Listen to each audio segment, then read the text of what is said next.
there, let's not be hasty. It's me, your conscience. This ain't safe. Sledding down the stairs in a cardboard box is a recipe for disaster.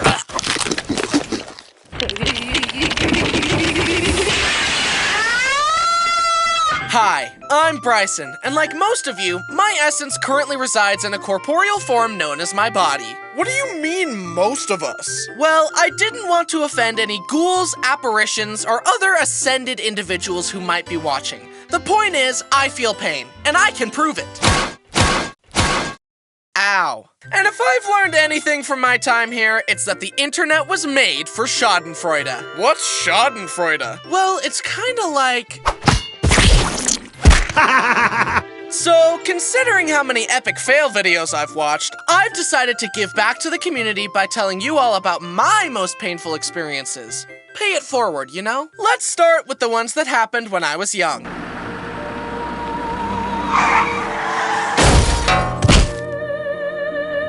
There I was, sitting in the tub when I looked over and saw Dad's razor. I feel like maybe I should touch that, thought little me. And I went through the motions I had seen my dad do when he shaved his face. As you might suspect, small children and razor blades aren't a great mix. I cut myself up pretty badly and had to have a band-aid on my upper lip. It made it way harder to eat my tomato soup with fishy crackers, which was the real tragedy, let's be honest. Contrary to how I portray myself in my videos, I'm a very non-violent, go-with-the-flow kind of person, with one exception. Here it comes! But there was one other time when I wanted to solve my problems using a good old-fashioned knuckle sandwich. Braden had been teasing me and pushing my buttons all day in classic Braden fashion. I guess it was worse than the usual teasing because after a while, something in me snapped, and I decided the time for talk was over and that I would let my fist do the talking instead. I walked across the yard, fist clenched, ready to dole out some justice. My heart was pounding. It was time for Braden to pay for his crimes.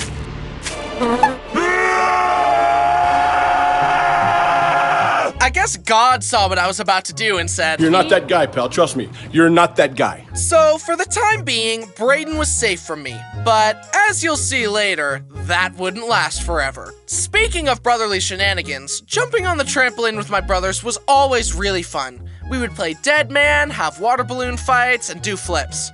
And to make things extra thrilling, they could double bounce me way higher than I could jump if I was alone. But of course, they decided to bounce me higher and higher. Bounce him higher, together. 1, 2, 3. And I learned my lesson and never got hurt on a trampoline again. I asked my friends to teach me how to do a backflip on their trampoline. It's kind of like a front flip, but, the other way. Okay, enough talk.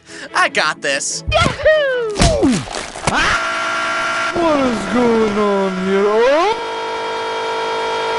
I landed right on my head and my friends legitimately thought I had died. Somehow I was fine though, and that same day I was able to land a backflip. Little kids seem to be able to just walk away from what would have been a life-threatening injury for an adult. They're too wiggly and slippery for death to get a firm grasp on. If I landed on my head like that today, it would probably be like... multiple torn ligaments, severe nerve damage.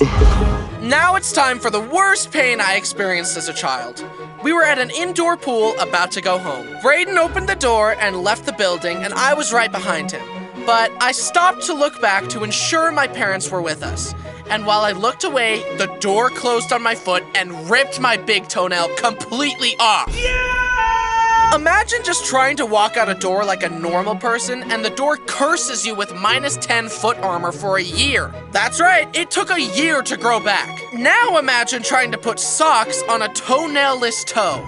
Instead of having armor, it's just nerve endings and despair. It sucks. Long story short, I think this is why I'm an avid flip-flop man. Now we're moving on to my more recent painful experiences.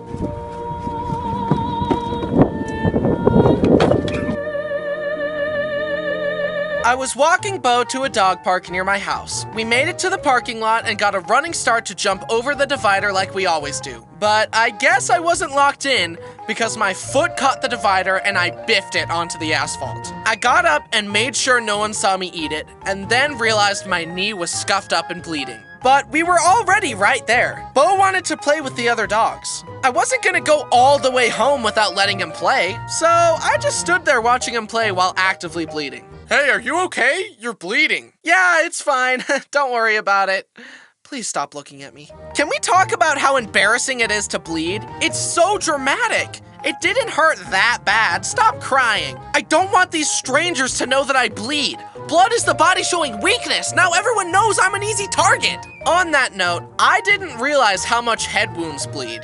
One time, I was picking something up in my parents' utility closet, and when I stood up, my head slammed into the fuse box door. The wound itself was tiny, but it bled so much. I think it's because a lot of people keep some important stuff in their heads, and they need blood for that. But for me, it's kind of just empty space, and this little guy. Seeing how small my brain is might explain this next story. I had recently bought some new jeans, and I was taking the stickers and tags off of them. I pulled the cardboard label thing off the belt line of the jeans and noticed that the white threads they used to hold the cardboard on were still in the pants. So I decided that I would cut them off using a butter knife. I have since learned a lasting lesson about why dull knives are actually more dangerous than sharp knives because they need more force to cut things, which means there's a greater chance of, well, that. But when I was choosing which knife to use, my brain said, big sharp knife, cut dangerous. Small dull knife, less cut dangerous. So I grabbed the butter knife and got it between the threads, but it wasn't cutting. So I applied more force, the thread snapped, I lost control of the knife, and sliced my index finger. It immediately started gushing blood. It was a deep cut. I wrapped it up with gauze and tape, and then, in the classic male fashion, I thought to myself, wow, that was a deep cut, and it hurts. I'm gonna ignore it for some reason. Like a man. And then I went about my day. Hours later, I visited Brody and Jen to play Mario Party, and they noticed the bandage on my finger. They made me unwrap the gauze to reveal that the cut was still oozing blood. You should go to the hospital. Nah. We're taking you to the hospital. The numbing shot hurt so bad because the doctor pinched my finger, opened up the wound, and stuck the needle right up in there. But then I couldn't feel a thing, and he stitched me up. And I've got a cool scar on my finger now. And just recently, Brody got a matching scar due to a pumpkin carving mishap. And that's not the only time my finger has been hurt. I was visiting a petting zoo with my sister's family, and they gave us each a cup of animal pellets. Some llamas saw that I had food, and they came up to the fence to ask for some. I saw some people pouring the food into their hands and letting the llamas eat right off their hands, but that seemed kinda nasty to me. So I decided to hold out the cup and let the llama eat from there. But the llama lunged and bit the cup and started tugging repeatedly to try and get me to let go of the cup. But I couldn't let go because he also had my finger in his bite.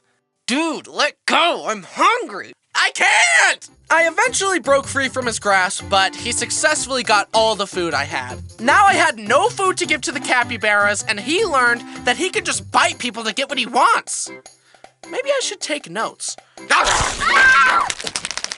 I went to the aviary to forget my woes, but in classic Bryson fashion, I was wearing flip-flops, and the birds thought my toes were food, and they all started biting my feet. I even had a scab on my foot, and they ripped it off. I thought I was supposed to feed the animals, not get fed on. Let's see how you like it. Now, I've told you about my young pain and my recent pain, but there's one more category I've yet to tell you about.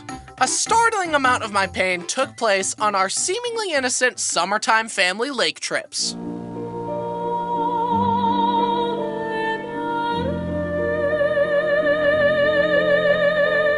My earliest boating memory was at a big family reunion. Timid little Bryson was fine just sitting in the boat, but Dad encouraged me to try wakeboarding. Come on, it's easy. You just hang on, it'll be fun. Okay, Dad, I trust you, I thought ignorantly. He strapped me in and tossed me in the lake. Hit it! I'm doing it! I'm doing it! Then the front edge of the board caught the water. In an instant, the insides of my sinuses and mouth became one with the lake. Not a great feeling. And that's the last time I ever wakeboarded. The risk that at any moment I could faceplant on the surface of the water at 20 miles per hour wasn't worth it to me. Next, I tried tubing, a much safer option. The concept of tubing is so hilarious to me. Whoever came up with this idea is an absolute mad lad. You tie a rope between the tube and a motorboat, hop on, and hang on for dear life. No red flags there.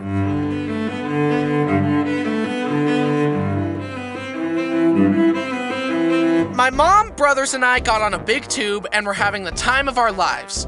But then we saw a huge wave heading towards us. It launched us into the air and the bottom of the tube caught the wind and the tube started flying.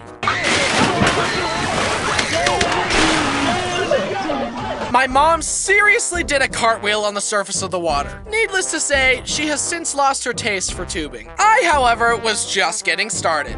Despite the pain of wiping out, the adrenaline of trying not to die while going over bumps and being whipped side to side was too intoxicating to ignore. And like a middle schooler after a bad breakup, I was ready to be hurt again. Me and my brothers were on the tube having the time of our lives when Mom turned a bit too sharply one way, then the other. The rope caught a bunch of slack and the tube slowed down. But the boat was still going, and I knew that the rope was about to gain tension and whiplash us. I sped ran the stages of grief in my mind and braced for the inevitable. The tube went from stationary to top speed in an instant. Our bodies couldn't keep up and it whipped out from under us. But that didn't stop me. After a long day of tubing, everyone was tired and wanted to go home. But I wasn't done riding that adrenaline high. Come on, let me go again. I just need one final hit and then I'll be satisfied. I just need a fix, bro. Please, come on, please. Since no one wanted to join me, Brody's then girlfriend, now wife, Jen, decided to throw me a bone and join me for one last ride. Today's been so fun. I love getting to know you all better. I think I really like your brother. Give it time. We hit a massive wave and got sent flying, and Jen accidentally pile drove the back of my head. As I crashed into the water, all I could think was, "Stay awake! Stay awake! Don't fall asleep in the water, you'll die!" Fortunately, I was okay and conscious, despite the pain. Oh my gosh, I'm so sorry! Are you okay? It feels like an ice pick is being shoved into the back of my head, and I probably have a concussion. Anyway, one more ride? Who's with me, huh? After Jen assaulted me like that, I knew she would fit right in with the rest of my family.